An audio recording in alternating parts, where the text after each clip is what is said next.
This is my logbook for week 1 of Watership Down.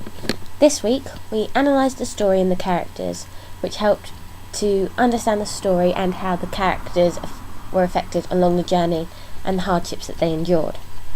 We were given a script extract to get insight into how the characters behaved on stage.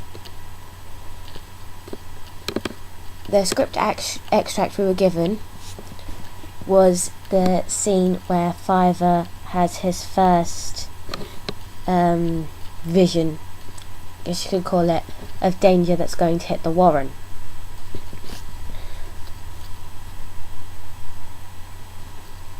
We were then told to get into groups and perform this scene. In this scene I was Hazel.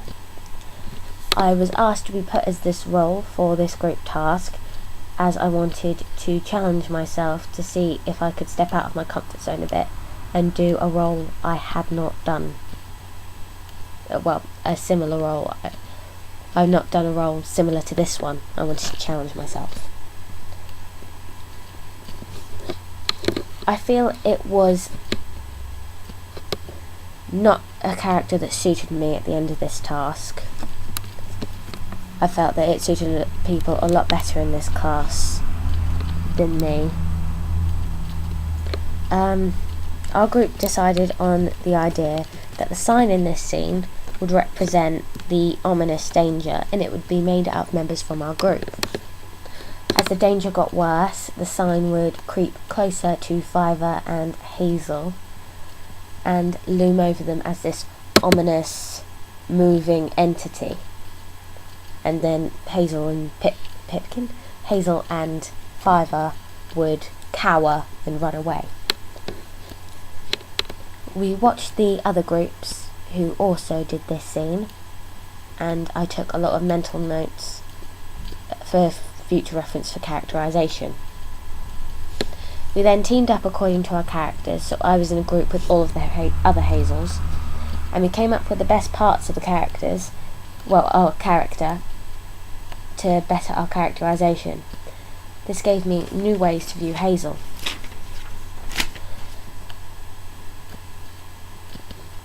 The Hazel group came up with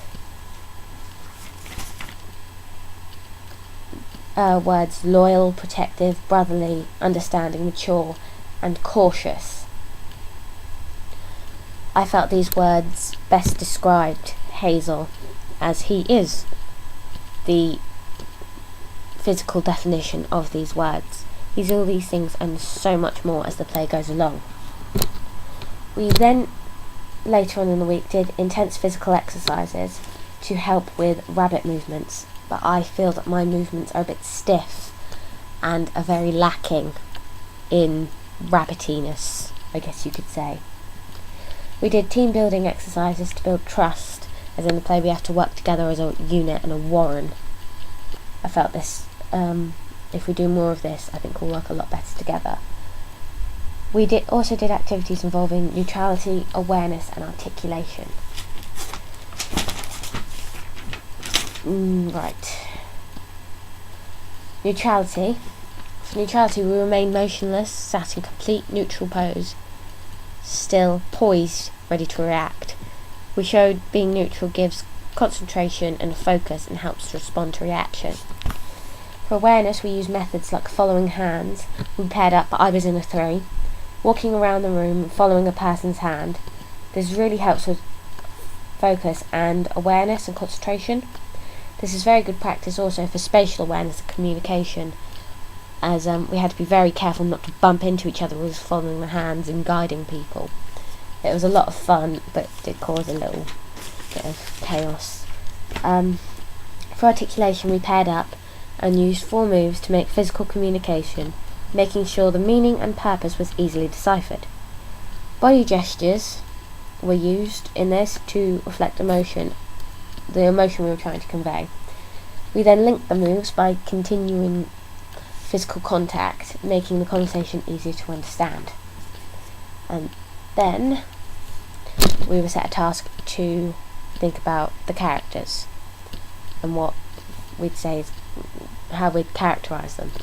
For Hazel, I think he's very supportive and protective of Fiver, very democratic and very fair. He's a brotherly figure that seeks fair treatment and equality, and he stands up for the runts in the Warren, which are Fiver and Pipkin. Though there are moments, he doesn't really doubt Fiver's visions, no matter what. He always goes along with them in the end.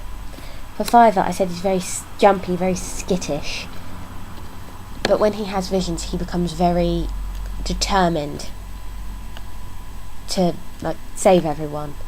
For example, when he gets the premonition, that's the word I've been trying to find out, the premonition of danger in the Warren, he wants to get everyone out. He is a very nervous character, usually. I imagine he'd probably have some sort of nervous twitch that causes others to be on constant edge around him. He's the runt of the litter, but is very brave and determined at points in the play, and he continuously gets his brother to go along with his visions, and he always gets results. I said Bigwig is very hot-headed, very strong-willed, commanding and authoritative, very rebellious at points as well. He always does what's right and always gets the job done. And if I said for Thorera, he's a very old character, very worn down. I imagine he's not all there in the head, and after watching the film I have this impression that he's quite a creepy character, very odd indeed, and a bit two-faced, and he's got a very closed mind as regards Fiver's visions. He doesn't listen at all. Thank you for listening. That was my logbook for week 1.